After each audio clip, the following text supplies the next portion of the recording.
Um, I mean, it was definitely a fight. We came out hot, obviously struggled. I made two just bad throws where I was trying to lay it over a linebacker and a safety, and I just didn't throw it far enough and hit the dude right in the chest. Stuff that you can't do. But I was proud of how the guys fought. I mean, obviously the defense kept us in it. And then the offense had two drives in the fourth quarter where we had sustained drives, and that's a good defense. So I'm proud of that, but obviously a lot to learn from and a lot to correct. Patrick, you guys killed the last, I think, 7.5 minutes with the ball, similar to the way the Jacksonville game ended. Why have you guys been so good in those situations? Yeah, it's just guys responding. Obviously, we didn't play to our level in that kind of that second, third quarter.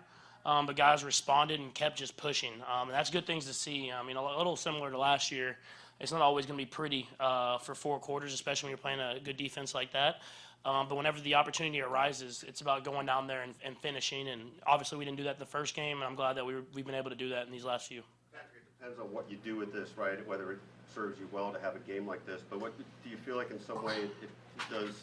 I don't know if it's a reality check, but what is it? What does the game do for you, you think? Yeah, no, that's a good defense. I mean, I knew it was going to be a fight going against that defense. I thought it was kind of almost out of the norm to start that fast against them. But I think just learning, correcting, trying to learn from our mistakes. Obviously, I have to be better with the football. Can't turn it over and put that pressure on our defense, but they stepped up for me. And so it's football. It's NFL. And not everything's going to be easy. You have to find a way to win different ways, and I've learned that over my career.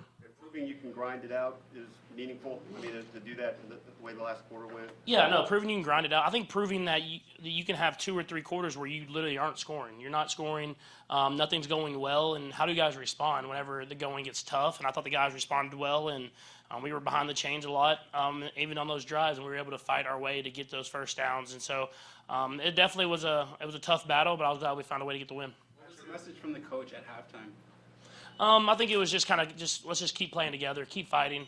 I knew, I mean, I took accountability on it. I knew I'd put us in 2 bad positions at the end of the half and in the early second quarter. And so I think just no one points fingers in that locker room. We all play together. Not everything's going to be pretty, but the guys responded, and we came together and found a way to get a win. Patrick, you said that the guys responded. Andy said when you kind of get in that situation, you like to fix it. You like to fix things. How do you respond when things aren't working out the way that you're?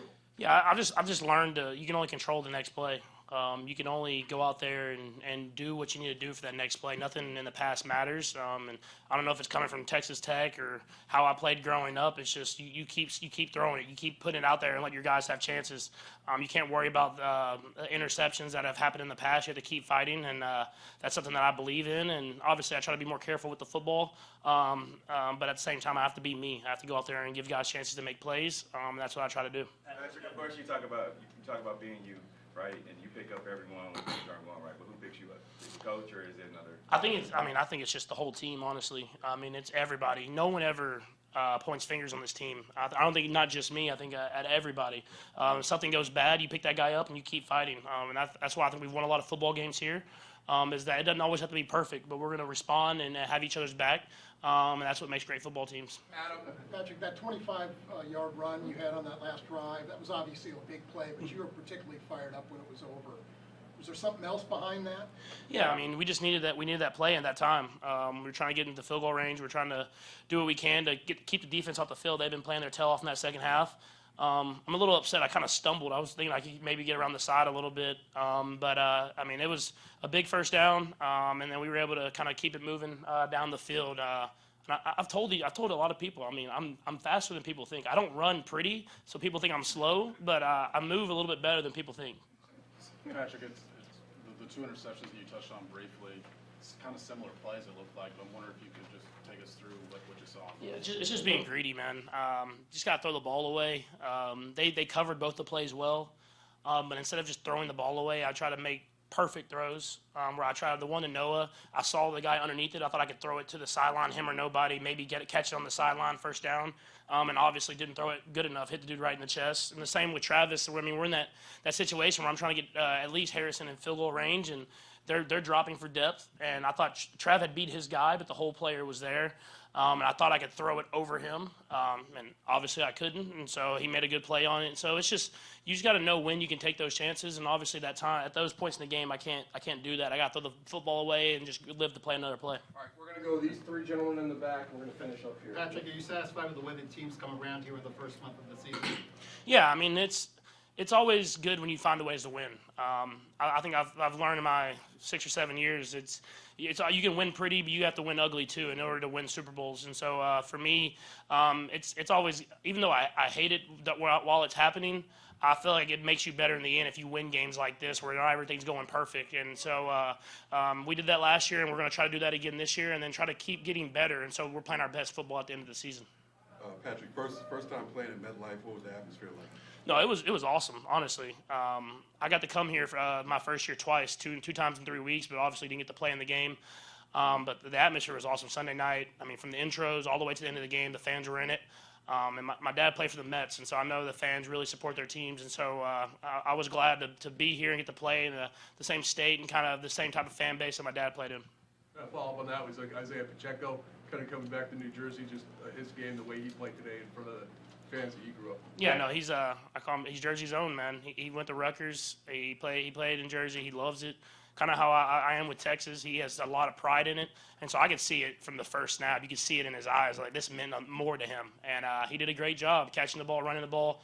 I mean, he put up great. I haven't looked at the stats, but put up great stats and made some big runs when we really needed them. Last three, Adam. Patrick, you got the 200 TD record tonight. Does that, number one, does that mean anything? And number two, did you keep the ball? I don't even. What is the record?